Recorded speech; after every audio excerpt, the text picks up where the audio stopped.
Hi everybody, welcome to Raising Vibrations, take 2. And today's video, we're going to be discussing the full moon in Libra and also just extending a little bit of information to the 16th of April in terms of just looking at the overview of what's actually occurring for us from now until the next new moon that happens in Aries. So this video obviously is live in that sense, and after this I'm going to be doing a Q&A session with the Patreon people and of course yourself as well. So if you want to participate in any of the questions or if you want to ask any questions in that self, go over to the Patreon page, select the Sun membership if I'm not mistaken, and you'd be able to ask questions through that dynamic over there. Okay, so firstly, I just want to acknowledge that, oh my gosh, what type of energy is this? Man, oh man, is it super intense. I personally have just been overflown with energy. I'm exhausted. The nature of what is transmuting through us at this point in time is very overwhelming. And I noticed that with the energy of Pluto, Saturn, and Mars, and you also have this Mercury, Sun conjunction and Uranus, Venus conjunction. There's quite a lot of energies that are all connected together. And there's a lot of completion phase energies and there's a lot of new phase energy. So you can imagine, I don't know if this is going for you as well, but for me, it's definitely having this effect where it just feels that there's a lot of stuff just being moved through, and it's like energies that are, like I said, because they're conjunct each other, because there's so many planets that are joining together, they amplify in expression. They amplify in terms of how they're playing out. We've got Mars over here in a completion cycle to Saturn. We've got Saturn in a completion cycle to Pluto. Although that energy in itself won't be taking a short period of time to complete itself, it will be a longer process. But Mars to Pluto is also culminating. So there's a lot of completion energy. There's a lot of experiences that are just arriving that have different timelines. In other words, when we have a planet or when we have two planets or multiple planets in relationship to each other and they are in a completion cycle with each other, what's happening is that there's a lot of sort of events that have taken place before that will come into or resurface into your consciousness in order for you to process through and to reflect upon and to complete.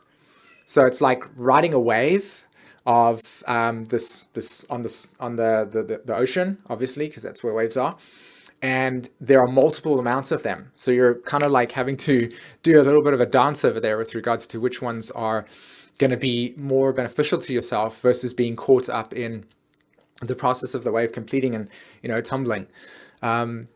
So that's that kind of energy over there. So it's super intense, super rough in that way, and yet at the same time very transformative, of course. So lots of things happening. So let's have a look at what types of energies are taking place over here. And I've done something really cool with my little presentation, and let's see if it actually shows up. There we go. So remembering our essential needs. And I want to focus particularly on the Pluto, Saturn, Mars, Capricorn energy. And of course, this square that's taking place here towards Aries, or so say like Venus in Aries, Taurus, Venus in Taurus, pardon me, Uranus in Aries, and also the Sun, Mercury. Now, the Pluto squaring that over there, Pluto squaring the Uranus, Venus, and then of course Mars, Saturn squaring the Sun and Mercury at this point in time, Mercury being retrograde as well. This is a really, really profound thing to get in touch with. The context of our evolutionary dynamic that we've been processing for just over 10 years has been about this internal shift from placing and wanting and having our security and our sense of definition and life purpose outside, okay? There's this external thing. Now, I have a 10th house Pluto, and so I have this naturally in my life for my soul's journey. The collective, which is you and me, is also going through what is called a 10th house Pluto transit, right? It's not actually called the 10th house Pluto transit, it's just Pluto through Capricorn. But it's like having a Pluto 10th house transit. And Pluto 10th house souls will come into this lifetime with this deep emotional, um, like security that's linked with outer success. Okay, it's like, hey, by the way, my sense of image, my success, my life's purpose, everything is linked with what is defined outside of me. So you'll notice that a lot of 10th house Plutos, when you have a conversation with them, they'll be like, oh, I succeeded in this over here. Now I'm defined as a doctor. Or I've just achieved that over there and now I'm defined as this. This is my success. And it's usually linked with something external.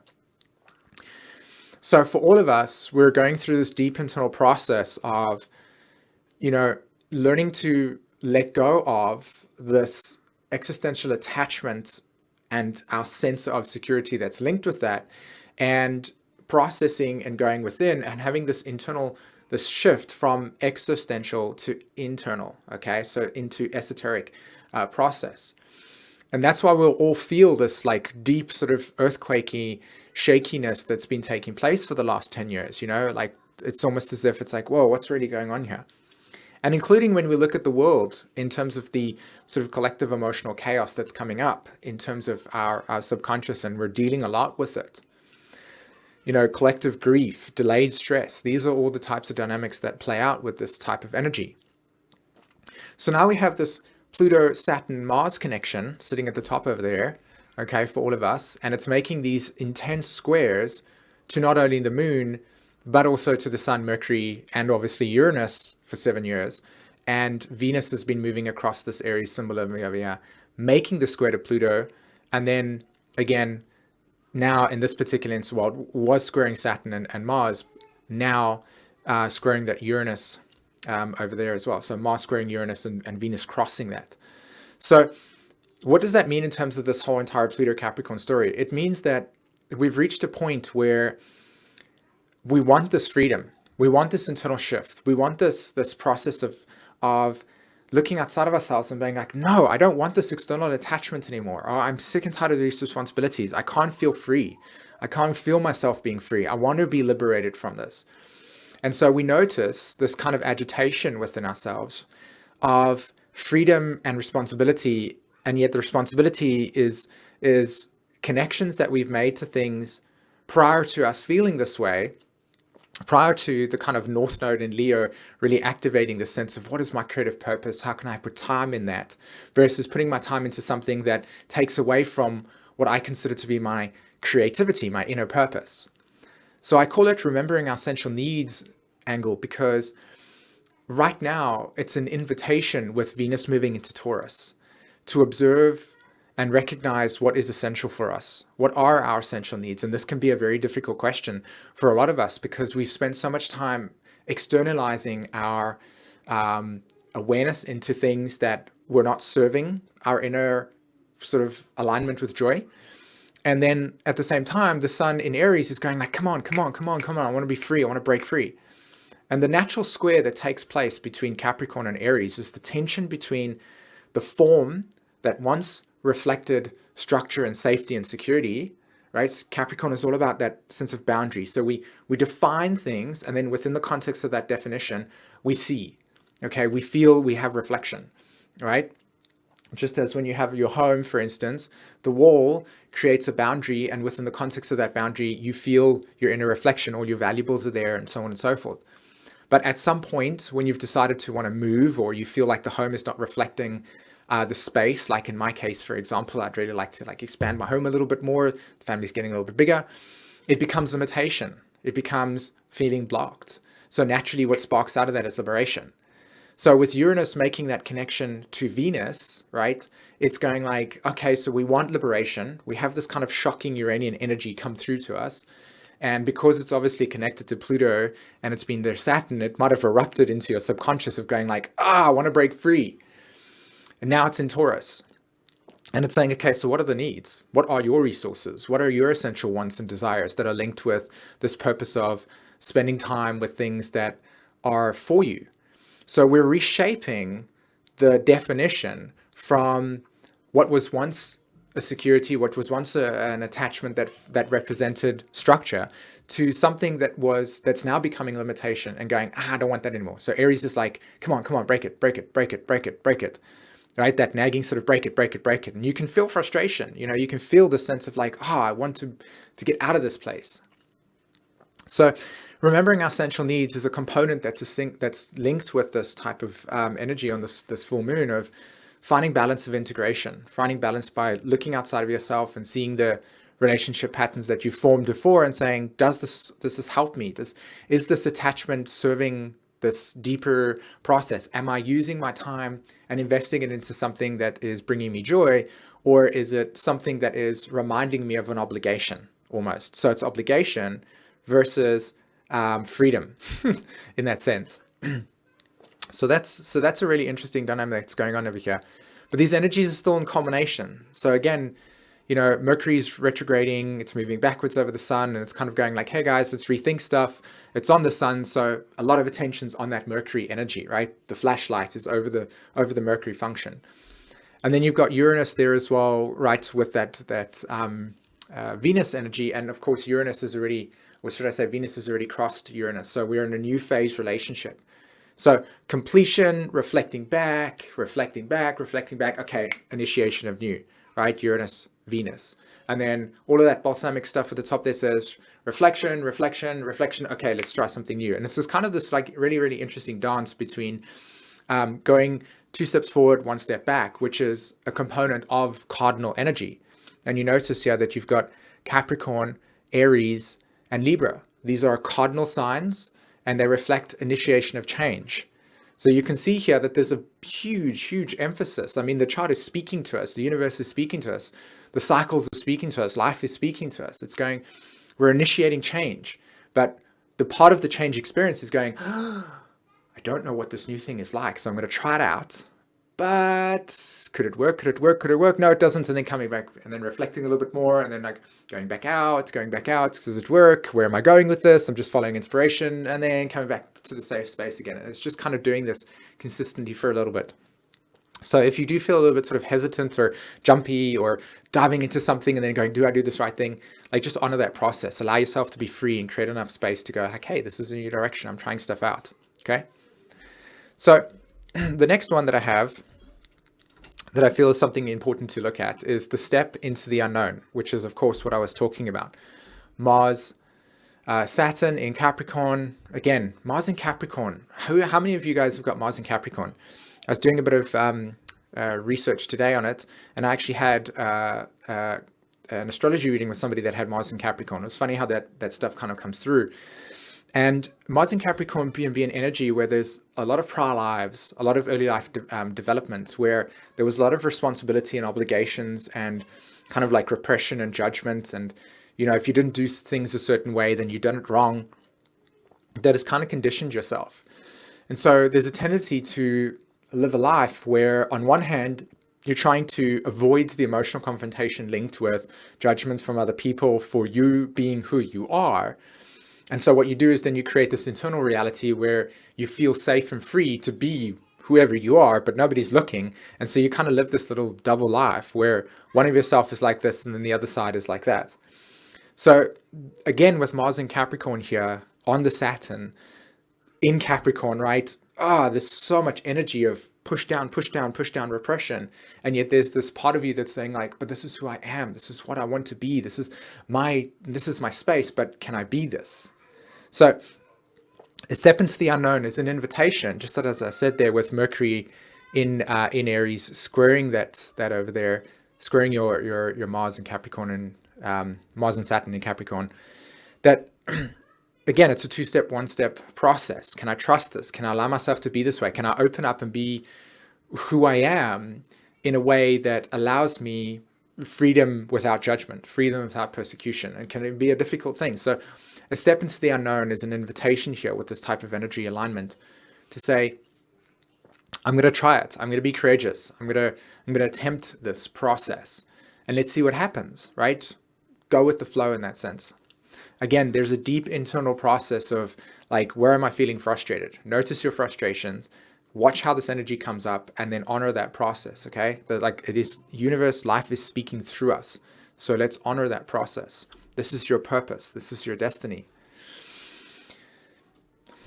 Aligning our destiny. I like this one because if you notice over here on the chart, you'll see that the moon is making a trine to the south node and the sun is making a trine to the north node. And you have these two luminaries in opposition with each other, and yet the karmic destiny of the nodal axis has the luminaries going, hey, we're supporting you in some like wonderful creative way.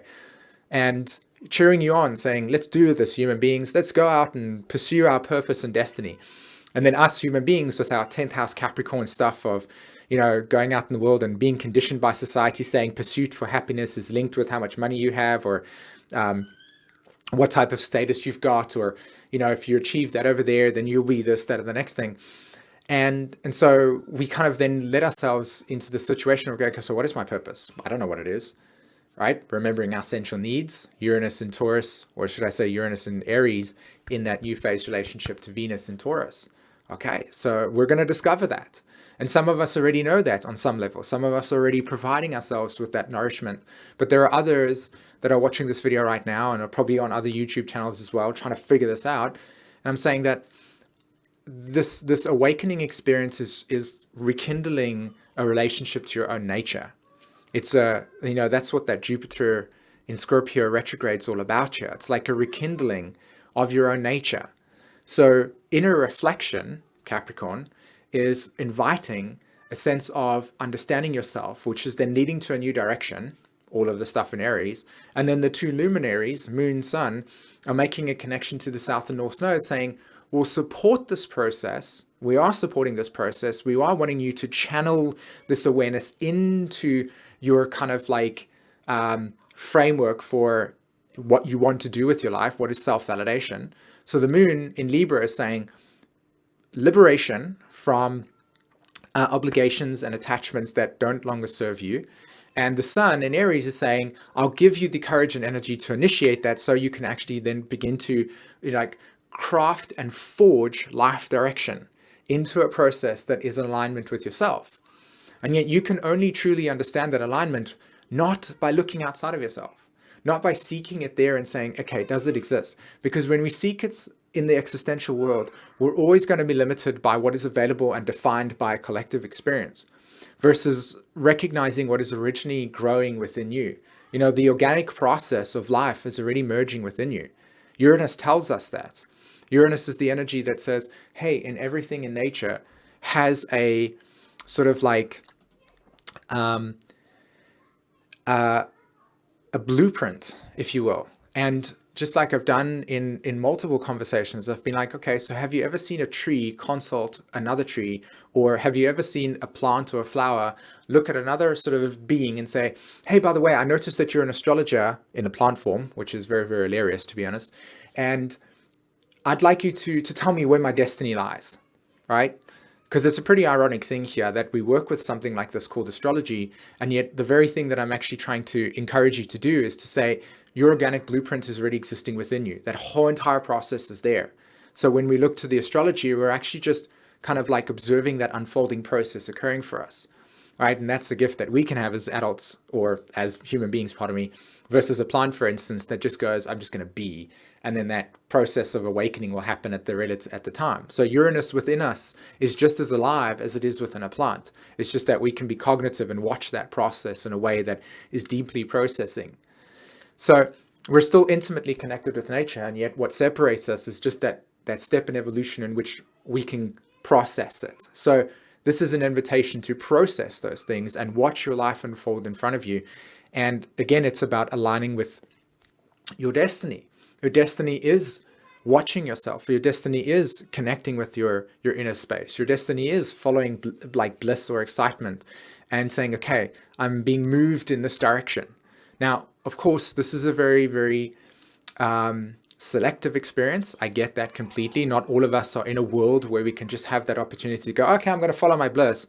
But yet there's all these obligations and little attachments that we have that bring us down to earth that we also need to take into consideration. So the point here is that it's not about just like throwing everything out saying, okay, I've got to follow this thing over here. we've got to watch what our karmic complexity is about and understand that part of that karmic complexity is linked with the destiny, that the destiny, the purpose in itself is part of the journey that we make decisions from, because at each moment in time when we're making decisions from these experiences, and that's where astrology can help us in that sense, we can begin to observe that there is a greater arc of evolutionary movement that is reaching out to us, and that we are wanting to be like grabbed by it. And when we allow ourselves into that space and we move into that experience, we can observe that each and every single thing that is around us is supporting that cast, as well as you supporting their cast in that sense. So we have some obligations, we have some attachments, we have some things that we can't deny. We can't deny the physical form. What we can do is we can begin to make conscious choices within that form that eventually leads to the changing of the form, that allows you to then have more space available to access and bring through that creative vision, that creative dream, that creative sense of purpose that you feel that is deeply within inside of you. What is your magic in that sense? So that's an invitation that I feel is really, really amazing in terms of this chart over here. And what I really like about the upcoming events that are taking place, so I'm going to speed along over here. And so we've had our new moon experience, and we go over to the 3rd of April. And we have this beautiful trine that takes place with the moon conjunct Jupiter retrograde to Neptune. And then, of course, you've got Mercury, Sun making this beautiful trine towards the North Node here, as you can see there. There's the trine to the North Node. There's that there. And again, this is a beautiful invitation to observe that as this full moon's taking place, we're going to be then becoming aware of the kind of core truths or belief systems that we hold within inside of ourselves that limit our sort of ability to feel or to know or to experience the freedom that we wish to have within ourselves. So the new moon takes place, it brings up all of this stuff, and then the moon goes along its little road and it meets Jupiter along the road and says, "Hi Jupiter, what have you got to show me?" And Jupiter says, "Here are some deep core belief systems that you have attached to yourself that needs to be kind of processed out." Okay, and I'll kind of make a little party channel to Neptune over there, and I'll help you dissolve it with Neptune's connection, right? And then, of course, the North Node that sits there with Mercury and the Sun allows for a deeper inner sense of, okay, I can see where this kind of core truth is still getting me a little bit entangled. If I can liberate myself from that process or process through it out and I initiate a new direction, that seems to be supporting a deeper process of alignment. And then the moon goes along a little bit more and it is approaching the area. And I literally call it the area because for me, I have all of the stuff landing in my 12th house, and I literally feel as if I'm consistently just, like having waves of ocean energy just move through me like this. And I'm like, oh, please. But at the same time, I'm also like deeply in a process of understanding my subconscious. So even though I'm like in this depth Piscean realm of understanding this inner space within inside of myself, I'm lacking with the words here with Mercury retrograde. But as I'm kind of processing that, I'm also allowing myself to clear out a lot of psychic junk that exists over there, or purify in that sense. So I'm grateful for it, but it's also the zone. So anyway, Saturn, the moon moves. This is now the 7th of April. The moon moves to Saturn. It moves to Mars over here. And I feel like this is going to be an interesting thing, because I think that when the moon moves over this part of the chart, and Saturn, Pluto, and Mars are just hanging out there, and the moon comes across and says, "What do you guys have to show me?" Saturn's going to go, here's your frustration, here's the obligations, here's the definition that really is sort of outdated or outmoded. Okay, so reflect. Moon's going to hit Mars and it's going to say like, okay, come on. Mars is going to be like, I want freedom. Oh, get me out of here. So you might even have like this impulsive thing to go, okay, I'm just going to do it, right? You can even see me jumping around, embodying that energy. So I wouldn't be surprised during that period of time that you feel this energy building up. And then, we have the wonderful moon conjunct Pluto experience, which will happen on the 8th of April, my daughter's birthday. So that's going to be an interesting thing. Moon hits Pluto, and that's when annihilation is going to take place. That's when Pluto's going to come along and say, kill it. And I think that that's when we're going to really, really recognize this process of liberation that must come through. We're going to kill it. We're going to kill off and break down and release emotional attachments that are linked to certain things that no longer serve our higher purpose and bring us into a deeper connection within ourselves. However, Venus is also going to be squaring the nodal axis at this point in time. You can actually see Venus at 11 degrees Taurus square the nodes of the moon, and the moon will be moving into Aquarius. So let's have a look. This is now the 10th of April. Moon's conjunct south node, Venus is square the nodal axis. What are we dealing with here? All right, Moon hit Pluto, Moon Pluto allows for elimination, and then now we're sitting in this kind of like detached, frozen, back out of state, and we're like, okay, what have we done? Right? So Venus comes along and says, it whispers in your ear and says, do you think you did the right thing? And that's when this kind of skip step, this kind of seesawing between, oh, did I do the right thing? No, I did the right thing. Did I do it? And you might even come across a little bit schizophrenic during this period of time. And my encouragement for you is to just relax during that experience and allow yourself to feel free in knowing that this is going to be a time where you're going to feel the ramifications of Pluto hitting and like destroying and freeing yourself of the attachment. And now you're sitting with this kind of objectivity saying, did I do the right thing? And I'm saying yes. Okay. So around about the 10th of April, allow yourself to just like you'll probably be in a bit of a detached place, observing a little bit. And the this Venus square will just be inviting you to say, did I do the right thing? Like I've said. And it's a process of observing the needs for yourself and observing the needs for what was supported over there and allowing yourself to just objectify the process, okay? So the moon will then move across over to Neptune, which is, the dreamy state. And the square is still in configuration. However, the square in itself with Venus over there is going to be less intense because you were already begun to objectify the process. And so as the moon moves over to dreamy Neptune, we're going to kind of get into the state of, oh, this is the ultimate meaning. I feel so liberated. I have clarity. Or alternatively, we can feel this intense lostness and confusion and sense of, unclarity. And again, this all depends on the nature of how this energy plays out for you, but that Neptune is definitely going to activate an opportunity to culminate within yourself, to come within yourself and to reflect upon it on a deeper way. You've objectified with the South Node in Aquarius. You're now in a space of healing, wholeness. You can be inspired by this new direction, and you're like, okay, so what am I going to do with my time? What am I going to do with this new direction? And again, it's a building energy. It's not a process of like, I'm actually going to action it, because it's still kind of this little 2-step forward, 1-step back process. So it's aligning with inspiration. It's aligning with enthusiasm. And at the same time, allowing yourself to just be in total surrender to the fact that now you're in the abyss, right? Because you've broken free from the barriers and the obligations, adjustments, and now you have nothing over there. And you're like, so who am I? So that can be a little bit of a scary thing in terms of being confused. So I encourage you to recognize that as the moon hits Neptune, which is around the 12th, 13th of April, there's going to be a period of time of being like confused or dazed, but at the same time being in deep and total surrender. Now, this is the part that I love the most. Check this out, okay? This is the new moon that's going to be taking place in Aries, okay? So pre-new moon, 15th of April. And we have Saturn, right? It's about to go stationary retrograde, right? So let me just do it over here. There it is, stationary retrograde. Saturn's going to go stationary retrograde.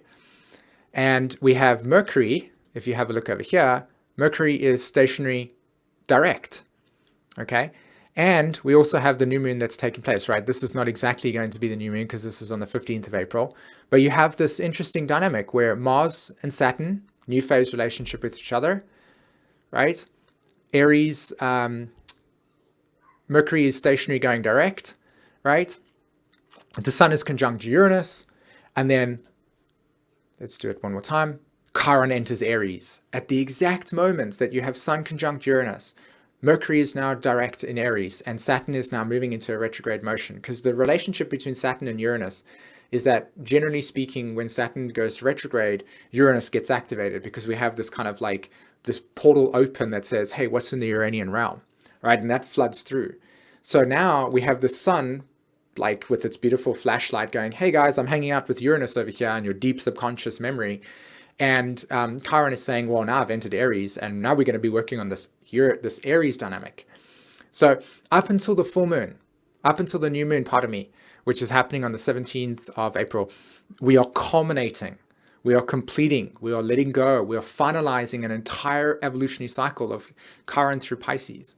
And we're also dealing with a whole entire evolutionary cycle regarding the nature of what we've defined ourselves as human beings through this ego structure that's being conditioned by an existential experience. And we're coming back in. So we're coming back into this process, and the shift is real right now. So this is a very, very profound time for us at the moment. And I hope that for each of us that we're dealing with this energy right now, it's actually bringing you into a deep alignment with what is actually representing purpose and freedom. Okay? All right, everybody, thanks very much for listening to this video. Stick around for our Q&A Patreon experience. And I'm just going to quickly get some water, and I will be back to talk about our Patreon Q&A. Okay, speak to you soon.